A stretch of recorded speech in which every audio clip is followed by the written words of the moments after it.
एक बार की बात है, एक बहुत बड़ी आर्ट गैलरी ने कॉन्टेस्ट डिक्लेयर किया। उसमें उन्होंने अनाउंस किया कि जो भी पेंटर पीस को डिपिक्ट करने वाली वर्ल्ड की सबसे अच्छी पेंटिंग बनाएगा उसको $10 मिलियन का इनाम मिलेगा। यह बात पूरी दुनिया में फैल गई और पूरी दुनिया से हजारों पेंटर्स ने अपनी अपनी पेंटिंग भेजी उस कॉन्टेस्ट में पार्टिसिपेट करने के लिए। उन हजारों पेंटिंग्स में से जो इस कॉन्टेस्ट के जजेस थे उन्होंने फाइनली 100 पेंटिंग्स को शॉर्टलिस्ट किया और उन 100 पेंटिंग्स की एक एग्जीबिशन लगाई। उस एग्जीबिशन में इन सारे पेंटर्स को तो इनवाइट किया ही किया, साथ ही साथ मीडिया वाले भी बैठे हुए थे और मीडिया वालों के साथ हजारों लोगों की भीड़ भी जमा थी। क्योंकि प्राइज अमाउंट इतना बड़ा था तो सबका इंटरेस्ट था ये जानने में कि कौन जीतेगा, कि वो पेंटिंग कैसी होगी और कौन वो पेंटर होगा जिसको इतना बड़ा अमाउंट मिलेगा।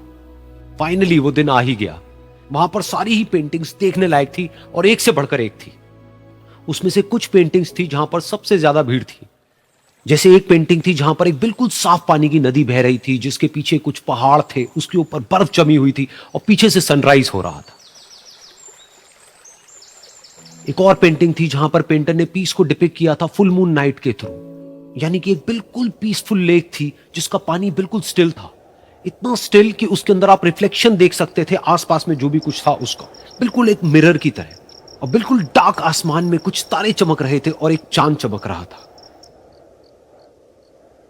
उसके अलावा एक पेंटिंग थी जिसमें बिल्कुल सफेद बादल थे, नीला आसमान था और बिल्कुल हरी हरी घास थी। यानी कि सारी ही पेंटिंग्स ऐसी जिसको देख करके ही मन शांत हो जाए। तो कॉन्टेस्ट बहुत ही टफ था क्योंकि सारी पेंटिंग्स एक से बढ़कर एक थी। तो जजेस के लिए शॉर्टलिस्ट करना कि कौन सी पेंटिंग बेस्ट है, that was very very difficult. लेकिन वो मोमेंट आ ही गया जब जजेस ने अपना माइंड मेकअप कर लिया और एक पेंटिंग को इन सारी पेंटिंग्स में से सिलेक्ट कर लिया और उस पेंटिंग को एक बड़े से कर्टेन के पीछे रख दिया।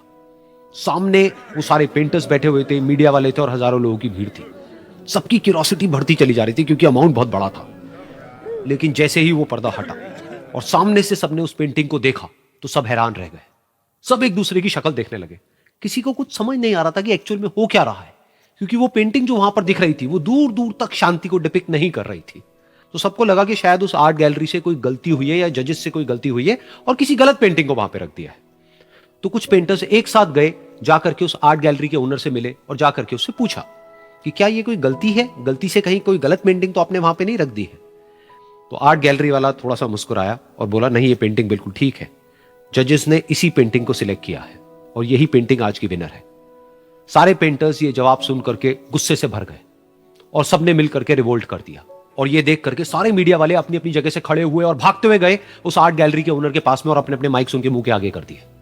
तो अगेन वो आर्ट गैलरी का जो ओनर था वो हल्का सा मुस्कुराया और उसने कहा कि मुझे कुछ बोलने से पहले एक बार इस पेंटिंग को आप लोग ध्यान से देखिए, थोड़ा पास से देखिए, शायद आपको कुछ ऐसा नजर आए जो दूर से नजर नहीं आ रहा है। क्योंकि आप सबने एक चीज तो देख ली कि इस पेंटिंग में आंधी है, तूफान है, चारों तरफ सब कुछ तहस नहस हो रहा है, आसमान में बिजली कड़क रही है, काले बादल है, ये सब तो आपने देख लिया। लेकिन एक चीज नहीं देखी कि इस पेंटिंग में एक घर भी है। उस घर में एक छोटी सी खिड़की है जहां पर एक आदमी खड़ा हुआ है। ध्यान से जाकर के देखिए, वो जो आदमी खड़ा हुआ है और बाहर देख रहा है उस घर से, उसके चेहरे पर कोई डर नहीं है बल्कि एक हल्की सी मुस्कान है, एक ठहराव है, एक सुकून है। और यही है शांति का असली मतलब। यानी कि शांति का मतलब यह नहीं है कि हमारे बाहर सब कुछ शांत है और फिर हम शांत हैं, क्योंकि वो टेम्पररी है। असली शांति का मतलब यह है कि हमारे बाहर चाहे जो कुछ भी हो रहा हो, हम अंदर से पूरी तरह से शांत हैं, हमारा मन शांत है। क्योंकि जिसका मन शांत नहीं है उसको चाहे आप कितनी भी सुंदर से सुंदर जगह पर ले जाकर के बिठा दो, वो वहां पर भी जाकर के दुखी ही रहेगा। लेकिन दूसरी तरफ से जिसका मन शांत है, उसके बाहर चाहे कुछ भी हो रहा हो, चाहे मौसम कैसा भी हो, चाहे उसके आसपास में सब कुछ तहस नहस हो रहा हो, तूफान हो, लेकिन वो अंदर से बिल्कुल शांत रहेगा। और यही है शांति का असली मतलब।